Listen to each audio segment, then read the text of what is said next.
Hello दोस्तों, स्वागत है आप सबका मेरे YouTube channel Sachin education hub पर।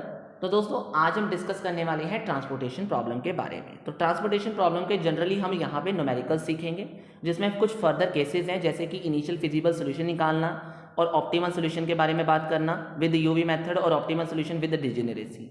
ये सारे टॉपिक्स वन बाय वन हम वीडियो डालेंगे और आपको इसके बारे में अच्छे से समझाया जाएगा कि ये सब चीज़ें कैसे कैलकुलेट की जाती हैं ट्रांसपोर्टेशन प्रॉब्लम के अंदर। तो आज हम इनिशियल फिजिबल सोल्यूशन से स्टार्ट करेंगे और उसके 3 मेथड्स हैं, जिनमें से one of the method north west corner method आज हम डिस्कस करेंगे। ठीक है जी, तो चलिए शुरू करते हैं। शुरू करने से पहले एक छोटी सी चीज़, अगर आप में से किसी स्टूडेंट को कोई कॉमर्स सब्जेक्ट से रिगार्डिंग नोट्स चाहिए तो आप मेरे टेलीग्राम चैनल से ले सकते हैं। चैनल का लिंक आपको वीडियो डिस्क्रिप्शन में मिल जाएगा। और साथ ही साथ अगर किसी स्टूडेंट को कोई क्लासेस की भी रिक्वायरमेंट है प्रैक्टिकल या थ्योरेटिकल सब्जेक्ट्स के रिगार्डिंग, तो वो भी हमसे ले सकते हैं। सारी डिटेल क्लासेस की आपको वीडियो डिस्क्रिप्शन में प्रोवाइड कर दी गई है। ठीक है जी, हाँ जी। तो अब हम ट्रांसपोर्टेशन में सबसे पहले सीखेंगे इनिशियल फिजिबल सोल्यूशन कैसे निकाला जाता है। देखो, इनिशियल फिजिबल सोल्यूशन का मतलब है एक ऐसा सोल्यूशन आइडेंटिफाई करना जहां पे डिमांड एंड सप्लाई की जो रिक्वायरमेंट है वो सेटिस्फाई हो जाए, राइट। तो इसको निकालने के उन्होंने आपको 3 मेथड्स बताए हैं, north west corner method, least cost method and VAM यानी वोगल अप्रॉक्सीमेशन मेथड। तो उनमें से सबसे पहले हम देखेंगे कि इनिशियल फिजिबल सोल्यूशन में नॉर्थ वेस्ट कॉर्नर मेथड के जरिए हम कैसे काम कर सकते हैं। तो नॉर्थ वेस्ट कॉर्नर मेथड क्या है, पहले वो देखेंगे। तो देखो, सबसे पहले जब आपको ट्रांसपोर्टेशन प्रॉब्लम का क्वेश्चन आता है तो वो एक टेबुलर फॉर्म में आता है, और ये क्या दिखाता है आपको कि एक तरफ ओरिजिन है, दूसरी तरफ डेस्टिनेशन। यानी एक तरफ हमने प्लांट सेटअप किए हुए हैं, दूसरी तरफ हमने उन प्लांट से सप्लाई करके किसी मार्केट यानी किसी डेस्टिनेशन एरिया की डिमांड को फुलफिल करना है। तो डेस्टिनेशन यानी B1, B2, B3 इनकी आपको डिमांड दे दी, क्योंकि इनकी हमने रिक्वायरमेंट फुलफिल करनी है। और क्योंकि हम ओरिजिन की बात करें तो प्लांट सेटअप करने का मतलब यहाँ से सप्लाई की जाएगी। तो A1 सोर्स मैक्सिमम 200 की सप्लाई कर सकता है, A2 सोर्स 300 की और A3 100 की। इसी तरीके से इनकी अलग अलग डिमांड आपको ये दे दी गई कि हर एरिया में हर डेस्टिनेशन की कितनी कितनी डिमांड है। तो हमने एक ऐसा सोल्यूशन निकालना है जिसमें सप्लाई और डिमांड दोनों की रिक्वायरमेंट सेटिस्फाई हो जाए। ऐसा सोल्यूशन हमने दिखाना है आज। तो वो सोल्यूशन कैसे निकलता है देखिए ज़रा। शुरू करते टाइम आपको एक चीज़ का ध्यान रखना है कि जो भी आप क्वेश्चन कर रहे हो वो क्वेश्चन बैलेंस्ड है कि नहीं बैलेंस। सर, बैलेंस और अनबैलेंस का मतलब क्या हुआ? बैलेंस का मतलब होता है कि जो भी हम क्वेश्चन कर रहे हैं उसकी डिमांड और सप्लाई एक इक्वल वे में होनी चाहिए, मतलब डिमांड एंड सप्लाई इक्वलाइज होनी चाहिए। जैसे सप्लाई का टोटल किया और डिमांड का टोटल किया, अब आपको 600 नजर आ रहा है, इसका मतलब ये क्वेश्चन बैलेंस्ड है। अगर आपका ये क्वेश्चन बैलेंस ना होता, यानी अगर सप्लाई ज़्यादा हो या डिमांड कम हो या डिमांड ज़्यादा हो सप्लाई ज़्यादा हो, तो उस केस में हमें पहले अनबैलेंस को बैलेंस करना पड़ेगा और फिर अपना क्वेश्चन करना पड़ेगा। तो अनबैलेंस को बैलेंस करने के लिए हमें डमी लगानी पड़ेगी। तो डमी कैसे लगाते हैं वो हम अगले क्वेश्चन में देखेंगे। अभी के लिए हमारा क्वेश्चन ये आ गया, बैलेंस्ड है ना। तो अब इसको कैसे करना है ये देखिए ज़रा। अब देखो, इसमें ना हमें नॉर्थ मतलब इस पूरे सेल में ऊपर को चले गए। नॉर्थ मतलब ऊपर वाला एरिया, वेस्ट मतलब साइड वाला एरिया यानी लेफ्ट वाली साइड, राइट। तो वेस्ट में कॉर्नर में जाना है। तो कॉर्नर मतलब इस पूरे तीन कॉलम्स में आपके पास कॉर्नर यानी नॉर्थ में ऊपर को आ गए, वेस्ट मतलब इधर को चले गए और कॉर्नर मतलब 1। तो सबसे पहला सेल कौन सा है? 1, जिसमें ऊपर हम एलोकेशन करेंगे। मतलब नॉर्थ में जाकर कॉर्नर, वेस्ट में जाकर कॉर्नर वाला सेल कौन सा है? ये। तो इसको हमने ले लिया, बॉक्स बनाया, इसके ऊपर बॉक्स बना के जितनी सप्लाई है जितनी डिमांड है उन दोनों में से जो भी लोअर ऑफ होगा वो हम इस बॉक्स में डाल देंगे, राइट। तो सर लोअर ऑफ कौन सा है? 100। तो हमने 100 डिमांड फुलफिल कर दी यहाँ पे। और जब मैंने 100 की डिमांड फुलफिल कर दी, इसमें तो मुझे 100 ही चाहिए था, तो 100 में से 100 चले गए, 0 आ जाएगा। 200 में से मैंने 100 तो दे दिया B1 को, मतलब अभी मेरे पास कितना बचा है? सिर्फ 100 बचा है, राइट। क्लियर हो गया कि हमने जो लोअर ऑफ होगा वो लिख दिया, क्योंकि सप्लाई 100 पूरी हो चुकी थी तो 200 में से 100 रह गया तो 100 ही बच गया, राइट। 100 चला गया तो 100 बच गया। B1 को 100 ही चाहिए था तो 100 मिल गए। तो अब यहाँ पे 0 हो चुका है, तो जिस साइड में 0 आ चुका है ना, उस कॉलम या रो को आप डिलीट कर दो, क्योंकि आप उसमें कोई भी और एलोकेशन नहीं करोगे, इस वजह से। अब बचा हुआ मैट्रिक्स आपका ये 2 रह गया, मतलब बचा हुआ B2 और B3 रह जाएगा। अब इसमें कॉर्नर वाला कौन सा सेल है? इसमें कॉर्नर वाला सेल है आपका 4। नॉर्थ वेस्ट में जाकर कॉर्नर वाला सेल कौन सा है? 4। तो अब यहाँ पे आप एलोकेशन करोगे। इसमें आप अब यहाँ एलोकेशन करोगे, इधर आप 100 की बात कर रहे हो, इधर आप 300 की बात कर रहे हो, which ever is lower. Sir 100 की सप्लाई है, 300 की डिमांड है, लोअर ऑफ आपका सप्लाई है यानी 100, तो एलोकेशन बॉक्स में क्या आ जाएगा, 100 आ जाएगा। और यहाँ 100 में से 100 जाने के बाद 0 रह जाएगा, इधर 300 में से 100 चले गए तो 200 अभी डिमांड बाकी है। क्योंकि सप्लाई 0 हो गई, रो हमारी 0 हो गई, तो रो 1 को भी आप डिलीट कर दोगे। आप करना चाहते हो तो कर लो, नहीं तो याद रखना जिस लाइन में 0 आ चुका है उस लाइन का अब कोई मतलब नहीं रहेगा, उसमें कोई और एलोकेशन नहीं की जा सकती। इसका एक और भी मतलब समझिएगा कि जब तक एक लाइन, एक सप्लाई का आंसर 0 नहीं आता तब तक आप दूसरी लाइन में शिफ्ट नहीं हो सकते, राइट। ये भी एक तरीका है। अब आइए, ये इतने 4 कॉलम, अब 4 सेल बचे हैं आपके पास।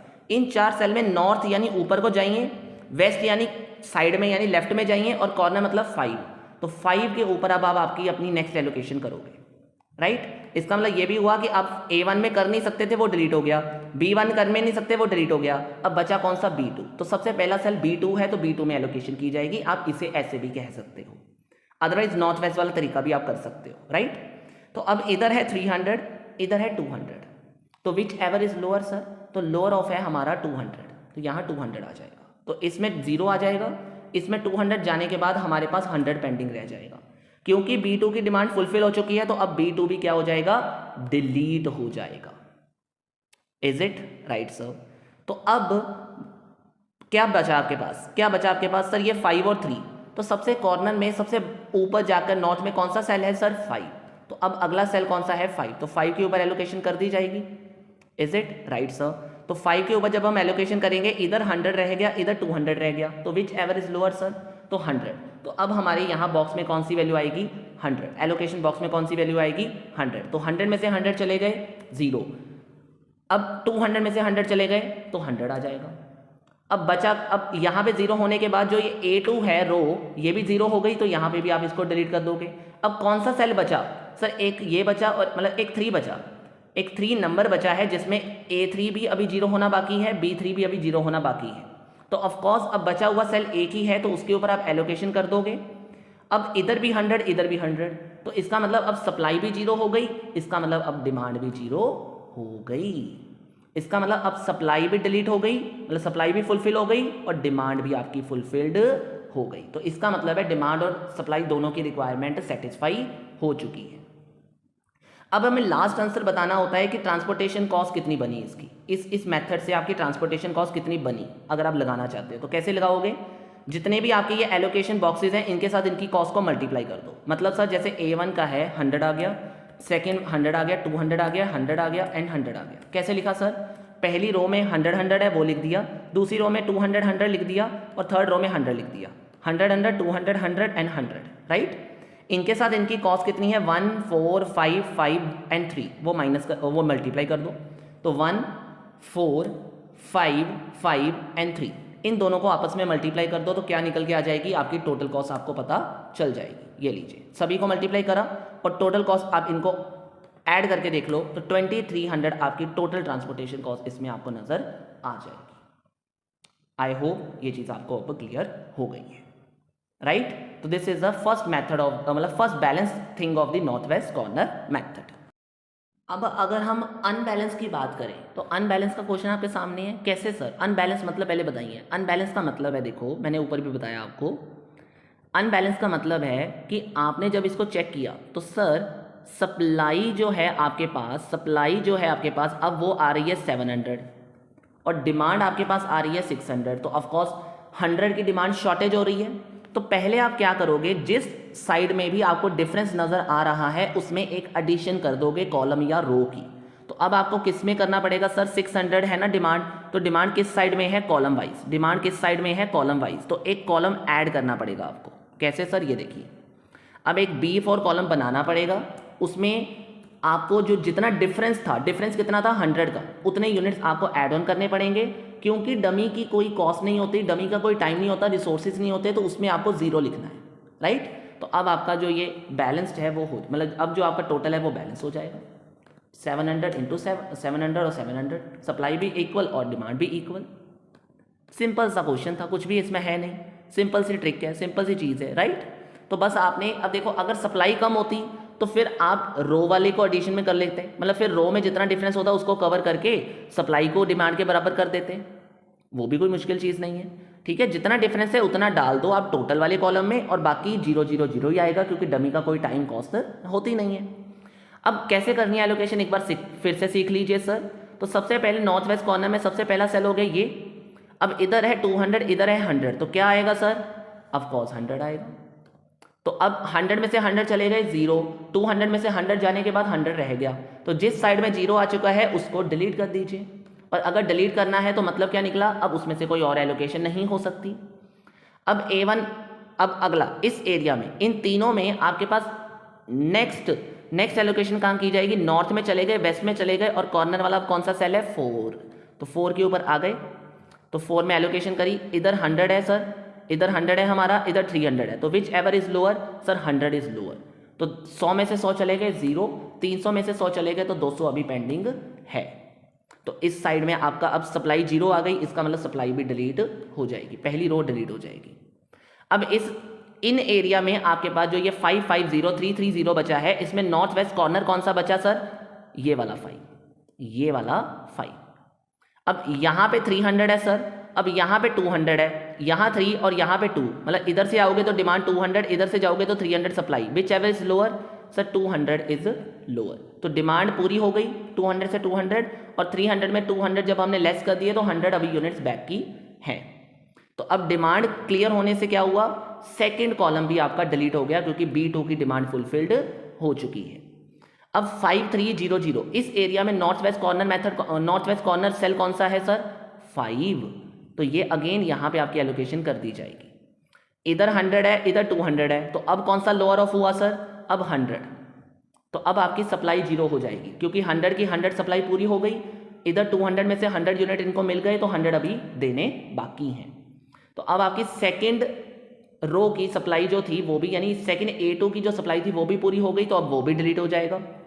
अब यहाँ 3 और 0 नॉर्थ में गए, वेस्ट में गए, तो 3 आएगा सबसे कॉर्नर में, तो सब अगली एलोकेशन अब 3 के ऊपर कर दोगे। इधर हमें चाहिए था 100 यूनिट, अब इधर है सप्लाई हो रही है 200 यूनिट, तो which ever is lower sir? 100 is lower. तो यहाँ 100 में से 100 चले गए 0, अब 200 में से 100 जाने के बाद कितना बचा? 100 बचा। तो अब B3 जो डिमांड थी आपकी डेस्टिनेशन की वो भी फुलफिल हो गई। अब बचा सिर्फ एक A3 का लास्ट, यानी B4, तो अब बची हुई एलोकेशन यहाँ कर दी जाएगी। इधर भी 100, उधर भी 100, तो 0 0 आ जाएगा। डिमांड भी पूरी हो गई आखिर में, और सप्लाई भी पूरी हो गई आखिर में, राइट? तो this is the main thing, ये लीजिए दोनों चीज़ें पूरी हो गई। Done the question. अब फाइनली आपने आंसर लिख देना है क्या सर? अब पहली रो में कितने हैं एलोकेशन? 100 एंड 100, सेकेंड रो में 200 एंड 100, थर्ड रो में 100 एंड 100। तो ये देखिए ना, 100 100 200 100 एंड 100 एंड 100, तो ये हो गया। अब पहली रो में कॉस्ट कितनी है? 1 एंड 4, सेकेंड में 5 एंड 5, थर्ड में 3 एंड 0। इस 100 के साथ 1 है, इस 100 के साथ 4 है, 200 के साथ 5, 100 के साथ 5, तो ये देखिए ना मैंने वही लिखा। अब आपने क्या करना है? दिस इज यूनिट्स जो हमने एलोकेशन में रखे, ये कॉस्ट पर यूनिट है, तो मल्टीप्लाई कर दो दोनों को, टोटल कॉस्ट आ जाएगा आपके पास, ये लीजिए। तो ये कर दिया, एंड देयर आफ्टर आपने इसका फाइनल टोटल कर दिया, तो अब आपके पास आंसर में जो आया दैट इज नोन एज 2300। तो इतनी ही कॉस्ट, यानी जो जितनी बैलेंस में लगी उतनी ही आपकी अनबैलेंस में लग रही है, राइट? तो this is called as north west corner method. तो आई होप आपको ये चीज अच्छे से समझ आ गई होगी कि नॉर्थ वेस्ट कॉर्नर मेथड क्या है, राइट? तो अगर आ गई है वीडियो अच्छे से समझ, तो जल्दी से वीडियो को लाइक करके जाइएगा, और चैनल पे नए हो तो सब्सक्राइब करके जाइएगा, और अगली वीडियो लीस्ट कॉस्ट मेथड के लिए इंतजार जरूर